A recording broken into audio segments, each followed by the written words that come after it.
Hello my dear friend, welcome back to our channel. तो आज की हमारी इस वीडियो का टॉपिक है regulations of foreign trade in India. India के अंदर की क्या क्या रेगुलेशंस हैं फॉरेन ट्रेड के regarding. You have been acquainted with the importance of foreign trade in India in the economic development of a country in order to facilitate foreign trade and genuine transaction of goods, services and payment procedure. Government regulate them through various act. यानी कि government, आपने वैसे ही पहले पढ़ा होगा कि foreign trade की क्या इंपॉर्टेंस है। फॉरेन ट्रेड बहुत ज़्यादा इंपॉर्टेंट हमारी इकोनॉमी की डेवलपमेंट के लिए, हमारी कंट्री की डेवलपमेंट के लिए, ग्रोथ के लिए। फॉरेन ट्रेड जो होता है यानी कि फॉरेन ट्रेड या उससे रिलेटेड ट्रांजैक्शन, पेमेंट प्रोसीजर क्या होंगे, इनके रिगार्डिंग गवर्नमेंट ने क्या किया है, बहुत सारे एक्ट बनाए जिसके थ्रू गवर्नमेंट क्या करती है, इन सारी चीज़ों को रेगुलेट करती है। और बहुत सारे रेगुलेशंस, बहुत सारे एक्ट बनाए हैं जिसके थ्रू फॉरेन ट्रेड को रेगुलेट किया जाता है। बेसिकली 4 रेगुलेशंस के बारे में हम इसमें पढ़ेंगे। फर्स्ट है foreign trade development and regulation act 1992।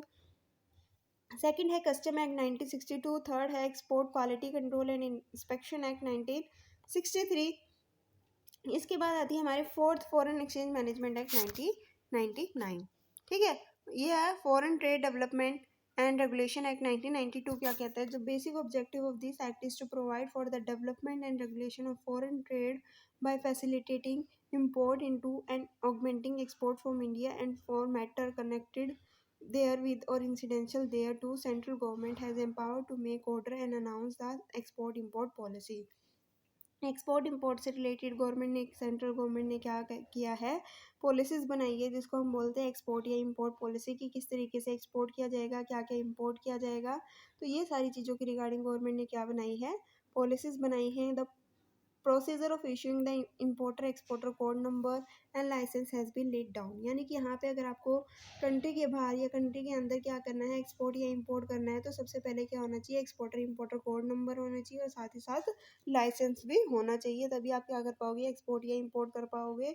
अगर आपने इन रूल्स वगैरह को फॉलो नहीं किया तो आपके ऊपर पेनल्टी भी लग सकती है और साथ ही साथ जो आपका लाइसेंस है उसको भी जब्त कर लिया जाएगा। यानी कि लाइसेंस है, इसका मतलब ये नहीं है कि कोई भी एक्सपोर्ट या कुछ भी एक्सपोर्ट या इंपोर्ट कर लोगे। लाइसेंस होता है कि स्पेसिफिक चीज़ें आप क्या कर सकते हो, एक्सपोर्ट या इंपोर्ट कर सकते हो। ऐसी कोई भी चीज़ें आपको एक्सपोर्ट या इंपोर्ट नहीं करनी जो कंट्री के लिए हार्मफुल है। अगर ऐसा करते हो तो आपको पेनल्टी देनी पड़ेगी, साथ ही साथ आपका लाइसेंस जो है वो क्या कर लिया जाएगा, जब्त कर लिया जाएगा। इसके बाद आता है हमारा नया कस्टम एक्ट 1962। ये क्या कहते हैं, this act provide a legal framework, guidelines and procedure which is related to the export and import transaction से रिलेटेड हमें कुछ गाइडलाइंस और कुछ प्रोसीजर ये एक्ट बताता है। The main objective of this act are regulating the genuine export and import transaction, checking smuggling, collecting revenue, gathering trade statistic and undertaking function on behalf of the other agency। Custom act का main मतलब क्या होता है कि जो भी हमारी country है वहाँ पे अपना ऑफिस खोलना, वहाँ से ये सारा चेक करना कि कोई भी अगर गुड्स एक्सपोर्ट होता है या इंपोर्ट होता है कस्टम अथॉरिटी के थ्रू से ही वो होके आता है। अगर इससे एक बेनिफिट ये है कि हमें ये पता चल जाता है कि एक साल के अंदर हमारी कंट्री में कौन कौन से गुड्स एक्सपोर्ट हुए, कौन कौन से गुड्स इंपोर्ट हुए, कितनी क्वांटिटी में हुए, कौन कौन सी कंट्री से हुए। तो हमें एक तरीके से जो है वो डाटा मिल जाता है। साथ ही साथ हम ये भी चेक करते हैं कोई ऐसे गुड्स तो नहीं है जो कि गलत है। स्मगलिंग से रिलेटेड तो गुड्स हमारी कंट्री में एक्सपोर्ट या इंपोर्ट नहीं किए जा रहे। तो कस्टम हाउस का काम क्या होता है, सारे के सारे जो भी इंपोर्ट या एक्सपोर्ट है उनको चेक करना।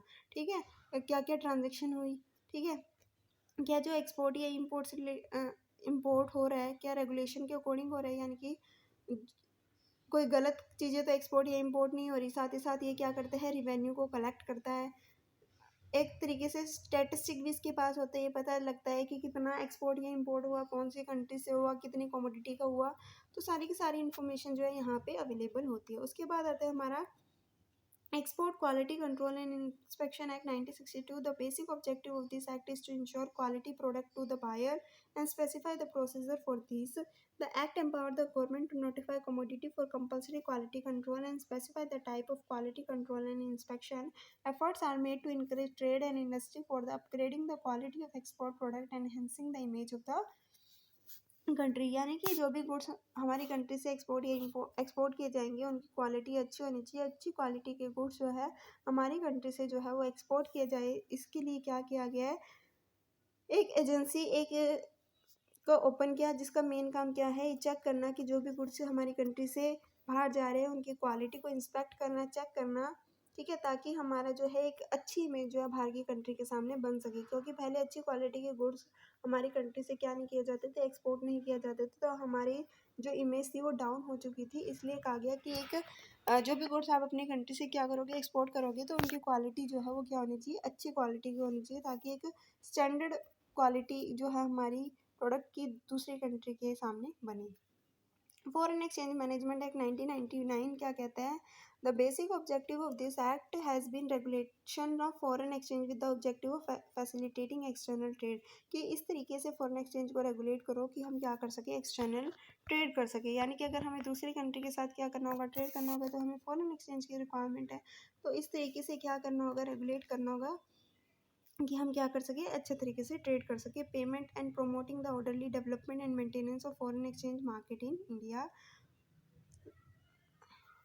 This act advocates regulations of foreign exchange like holding and transaction of foreign exchange। ये एक्ट बताता है कि किस तरीके से फॉरेन एक्सचेंज को रेगुलेट किया जाए, किस तरीके से इसको होल्ड किया जाए, किस तरीके से इसका यूज़ करके जो फॉरेन एक्सचेंज है उसकी ट्रांजेक्शन को किया जाए। The role of authorise person, the provision of contravention and the penalties and the procedure for education and appeal have been deal with.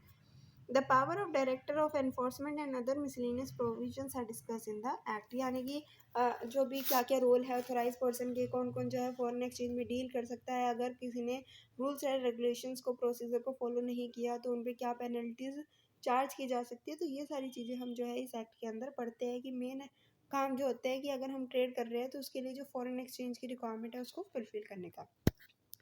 I hope कि आपको ये टॉपिक अच्छे से क्लियर हो गया होगा, समझ में आ गया होगा कि क्या रेगुलेशंस है, ठीक है, फॉरेन एक्सचेंज से रिलेटेड इंडिया में। वीडियो अच्छी लगी तो लाइक शेयर सब्सक्राइब करना मत भूलना। Thanks for watching.